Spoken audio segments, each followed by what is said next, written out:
KEF just released its first ever soundbar, the XIO. Knowing KEF's pedigree for amazing sound and build quality, I was very excited to see them enter the soundbar market. It's no secret that old school audiophiles have long dismissed soundbars as gimmicks for noobs despite years of proof that soundbars are a legitimate home audio solution. Now, I've been a staunch advocate of them longer than most, so to say that I would love to see a brand with KEF's history bridge that gap and appeal not only to newcomers, but home theater enthusiasts and audiophiles alike is a major understatement.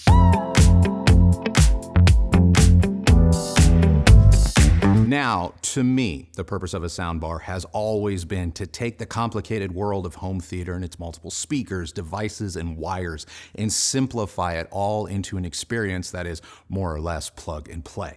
Does KEF's XIO All-in-One 5.1.2 Dolby Atmos-enabled soundbar meet the brief? Well, my first impression of the XIO is that it is well made. I mean, it's quite heavy and feels substantial in hand when removing it from the box. You can position the XIO on a cabinet below your TV or mount it to your wall using the included hardware.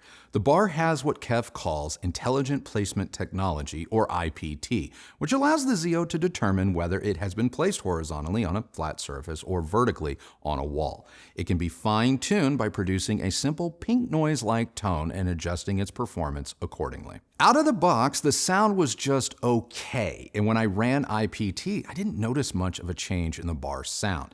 Since I was having some other issues with our sample, I reached out to KEF and in the process learned that IPT is not room correction in the same vein as, say, Odyssey or Dirac. According to KEF's head of research and engineering department, IPT is very constrained, as KEF found many correction systems too heavy-handed and in most cases, overly processed. KEF also shared their internal IPT data with me to help me better understand what the bar was doing. It appears that IPT primarily adjusts for the bar's bass output on a more global scale, based on the bar's placement relative to either a cabinet or wall setup. It does not appear to automatically adjust the levels or fine-tune the XIO's 12 drivers individually to better match your room, the way room correction works in other bars, like the Sennheiser Ambio, Sonos Arc Ultra, or even Bose. In this review, we have the XIO sitting below a 98-inch TCL QM8K TV. The KEF was connected to the TCL's HDMI ARC-E-ARC port using a high-speed HDMI cable. Now, when it comes to physical connections, the XIO is limited to a single HDMI ARC-E-ARC port, optical audio input, network input, and RCA-style subwoofer output. It also has a USB input, though it is labeled service. The XIO's lack of input options makes setup easy, but if you have any other HDMI-equipped ancillary equipment like an Apple TV 4K, disc player, or gaming console, these will have to be connected directly to your TV and switched between them using control over HDMI or CEC. While the XIO may be streamlined in terms of its I/O, it compensates for this by also having Wi-Fi, Bluetooth 5.3, AirPlay, and Google Cast. Using the KEF app, you get access to most of the major streaming platforms such as Spotify, Tidal, Qobuz, and more. In terms of physical setup, the XIO is pretty straightforward. Even connecting the bar to our home's Wi-Fi and the app was pretty simple. When it comes to control apps in 2025, the KEF Connect app is pretty standard. It's nicely laid out, and when it comes to streaming content, it's pretty intuitive and easy to use. However, if you want to get the most out of this soundbar sonically, pay attention because this part gets a little confusing. The first time you open the EQ settings portion of the app, you'll notice that the XIO is configured in its default setting. In this setting, you will hear sound from the XIO. Some of you may even like it. Just know that in this settings, no adjustments can be made. Now, if you want to make any adjustments, you must first add a new profile where you will be given a choice of either expert or normal. Now, the normal profile lets you run IPT and choose between the bar's 6 sound profiles, which include default, music, movie, night, dialogue, and direct. You'll also notice the option to make 1 or 2 other basic adjustments, which is simple enough to understand and is clearly aimed at novice users. But it's a setting that really nerfs the XIO's capability and, in my experience, should probably be avoided. The expert profile doesn't give you that much more flexibility. However, it does allow you to adjust the amount of IPT calibration on a global scale, at least. The expert profile also lets you attenuate the bass further, again, more globally, using what KEF calls bass extension. This mode also adds treble trim, plus or minus 3 dB, and allows for finer subwoofer adjustment should you decide to connect an external subwoofer, whether from a third party or one from KEF. Speaking of KEF subwoofers, I tested the XIO using the KC92. When you use a KEF branded sub like the KC92, you'll find settings for things like crossover and level have already been loaded into the app menu, making integration really easy. While we used the KC92 as one of our reference sub, KEF does offer the XIO bundled with the smaller KC62 and a wireless adapter for a little over $4,300, but any subwoofer will work with the XIO. Moving on to the XIO's performance, this bar has handshake and CEC issues, especially with third-party streamers in the signal chain, like an Apple TV. With the Apple TV connected to the TCL TV, both devices and the XIO powered on as expected, but the bar took about 30 seconds to make a stable connection to the TV. This caused the TV's image to flicker on and then off, and this happened every time I powered on the system. I connected the XIO to our bedroom TV, which happens to be a Sony OLED, and had the exact same problem. I had better luck with the XIO when I bypassed the Apple TV and used the TV's internal operating system. And while handshake issues were still present, they were less frequent. Unfortunately, when I added any other source to the signal chain using HDMI, and this happened on both TVs, mind you, the KEF's handshake and CEC issues continued, which was pretty frustrating. And when I let KEF know about my experience, I was told that their software team is actively working on a firmware enhancement that will streamline this interaction. This update will further optimize compatibility and improve the overall experience.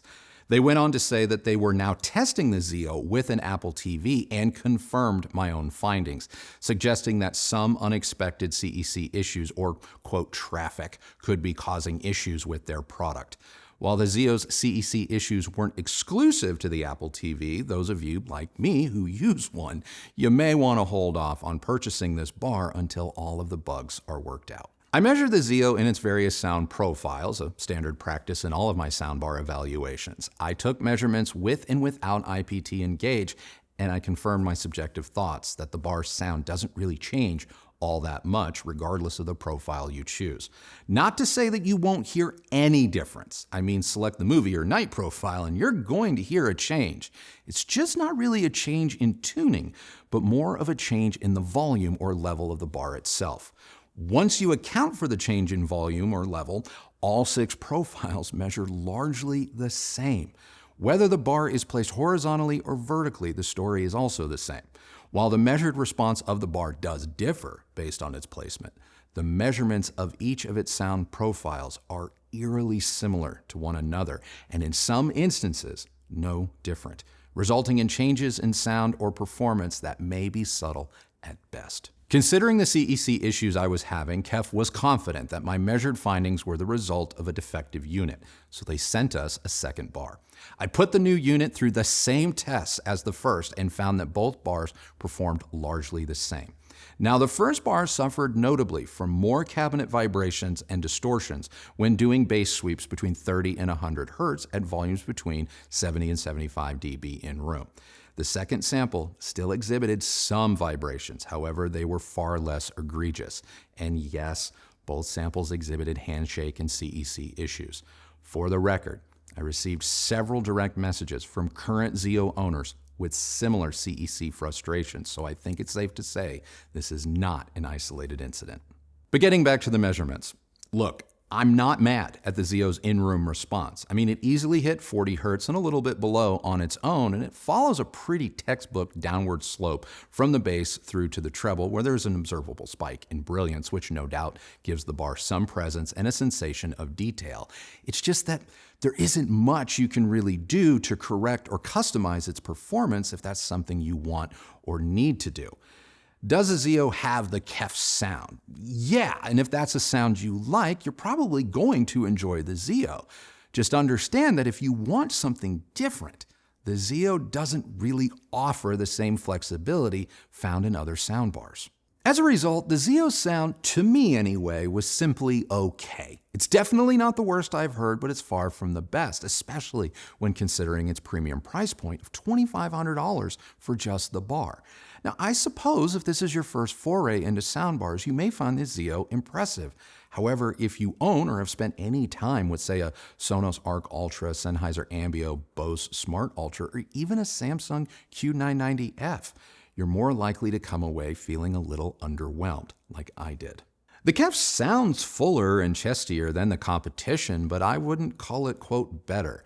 While I was impressed with aspects of the XIO's low bass performance, I feel that compliment needs to be served with an asterisk because turn things up and the sound quickly falls apart and becomes very flat, compressed, and just not all that refined. Was it loud? Yeah, but loud that's also shouty and a bit resonant. Christy and I watched the latest Jurassic Park Rebirth and found that the resonant nature of the bar caused a lot of the dialogue tracks to come across as very unnatural and, again, chesty.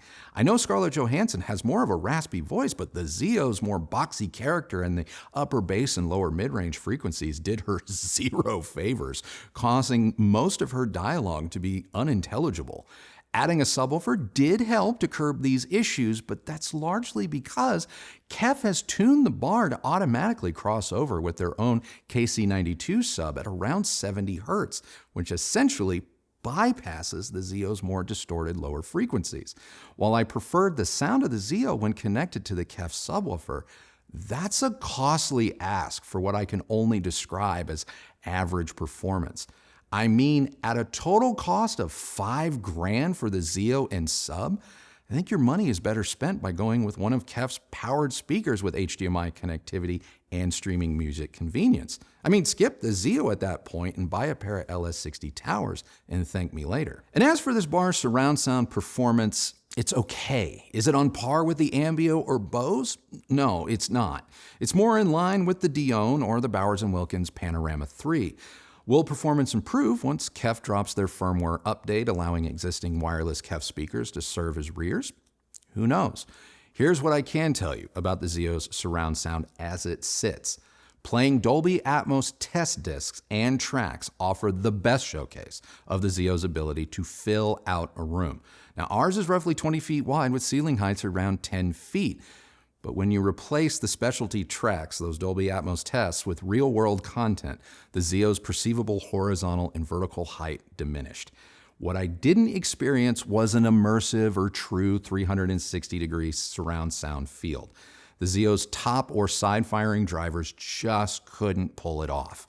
You'll need to turn to the Ambeo or Bose Ultra for that. Even the Sonos Arc Ultra produces a more three-dimensional and spacious sound compared to the XIO. And I should also point out that the surround sound performance was essentially the same, whether the bar was horizontal or vertical, though I did find dialogue to be just a little bit more consistent and intelligible when the XIO was positioned vertically versus horizontally. As for music listening, even with virtualization turned on, the XIO is very center-weighted compared to much of the competition. Soundbars like this, Sonos Arc Ultra or Bose Smart Ultra, are going to throw a wider soundstage compared to the XIO. If you need more bass to ground the performance, both the Sonos and Bose cost substantially less, which means you could add a sub or even two in the case of the Sonos without spending as much as what the XIO commands all by itself. So to wrap things up, this one was a tough one for me. Reviews like this always are. I want to say this is the first KEF experience, of which we've had many, where the experience hasn't been great.